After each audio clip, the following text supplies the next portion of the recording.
तंत्र तब उपयोगी है जब लोग खुद कुछ नहीं करना चाहते हों, वो चाहते हैं कि कोई और उनके लिए ये करे। तंत्र का एक खतरा है शोषण। इस देश में एक शानदार तांत्रिक संस्कृति थी।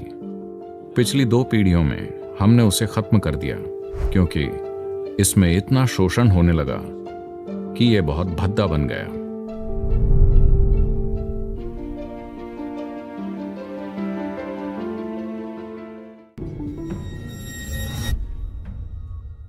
आज तंत्र बहुत अजीब तरीकों से प्रकट हो रहा है, खास तौर से पश्चिमी देशों में। और लोग सोचते हैं अगर कोई तंत्र शब्द कहे तो वो बेलगाम मेलजोल के बारे में सोचने लगते हैं। नहीं, तंत्र का सीधा मतलब है तकनीक। कई तरह के तंत्र होते हैं। अगर आप ऐसी तकनीक का उपयोग करते हैं जिसमें बाहरी पदार्थ शामिल है तो उसे तंत्र कहते हैं। अगर आप ऐसी तकनीक का उपयोग करते हैं जिसमें कोई बाहरी पदार्थ शामिल नहीं है, अगर वो पूरी तरह भीतरी है, तो हम उसे योग कहते हैं। अगर आप तांत्रिक प्रक्रियाएं रचना चाहते हैं, अभी देवी मंदिर में एक आरती हो रही है, ये एक तरह का तंत्र है। वहां पूजा होती है, यह तंत्र है। अभिषेक होता है, यह तंत्र है। ये तकनीकें हैं एक तरह का प्रभाव पैदा करने के लिए। पर अब अगर आप तंत्र करना चाहते हैं तो आपको देवी के रूप की जरूरत है। इसमें कई बंधन हैं।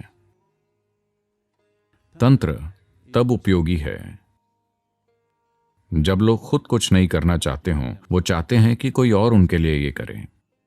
तो एक व्यक्ति जिसने ये तंत्र सीख लिया है, वो इसे सबके लिए आसान बनाता है। The danger of Tantra is exploitation. तंत्र का एक खतरा है शोषण। इस देश में एक शानदार तांत्रिक संस्कृति थी। पिछली 2 पीढ़ियों में हमने उसे खत्म कर दिया क्योंकि इसमें इतना शोषण होने लगा कि यह बहुत भद्दा बन गया। तो हमने सोचा कि इसके बिना ही बेहतर है। इसलिए पिछली 2 पीढ़ियों ने जीवन से रीति रिवाज हटा दिए क्योंकि उनसे शोषण हो रहा था। तो भीतरी प्रक्रियाएं सुरक्षित हैं, इनसे शोषण नहीं हो सकता। ये आप पर आधारित हैं।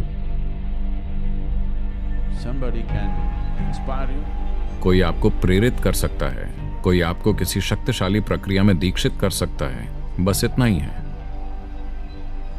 शोषण के लिए कोई जगह नहीं है। साथ ही सब कुछ त्यागने की जरूरत नहीं है। यह ऐसा ही होगा कि नहाने के पानी के साथ छोटे बच्चे को भी फेंक दिया। आपको सब कुछ छोड़ने की जरूरत नहीं है। ध्यानपूर्वक संभाला गया तंत्र ठीक है। मैं चाहता हूं कि आप अपना यह बचकाना विचार छोड़ दें, तंत्र का मतलब सेक्स है। नहीं, इसका कामुकता से कोई लेना देना नहीं है। इसमें चीजें करने के लिए बाहरी साधनों या उपायों का उपयोग किया जाता है क्योंकि दोनों योगी और तांत्रिक वैज्ञानिकों जैसे होते हैं। वो ये देखते हैं कि कोई चीज काम कैसे करेगी। शायद वो किसी खास समाज या इतिहास के किसी खास समय के नैतिक मूल्यों में फिट ना हो, उसी कारण शायद उन्हें ये लेबल मिला, वरना इसका कामुकता से कोई लेना देना नहीं है। इसमें खुशहाली के लिए बाहरी सामग्री का उपयोग करना सीखा जाता है। सिर्फ आपकी खुशहाली नहीं, बल्कि कई लोगों की खुशहाली। मंत्र एक शक्तिशाली प्रक्रिया है, लेकिन उनका इस्तेमाल ठीक से होना चाहिए और उनकी दीक्षा ठीक से होनी चाहिए। शक्तिशाली ध्वनियों के गलत उपयोग से समस्याएं पैदा हो सकती हैं। मैं अमेरिका में था और कोई एक महिला को कार्यक्रम में लेकर आया। वो 7 दिन का कार्यक्रम था और मेरे पास आने से लगभग 6 या 7 या लगभग 8 महीने पहले वो अपनी आवाज खो चुकी थी। आवाज पूरी तरह जा चुकी थी। वो हर डॉक्टर, हर एक्सपर्ट को दिखा चुकी थी। वो बिल्कुल नहीं बोल सकती थी। जब वो बोलने की कोशिश करती थी तो बस हवा बाहर आती थी, न कि ध्वनि। डॉक्टर्स को उनके गले में या वोकल कॉर्ड में कुछ भी गलत नहीं दिखा, सब ठीक था, पर वो बोल नहीं पाती थी।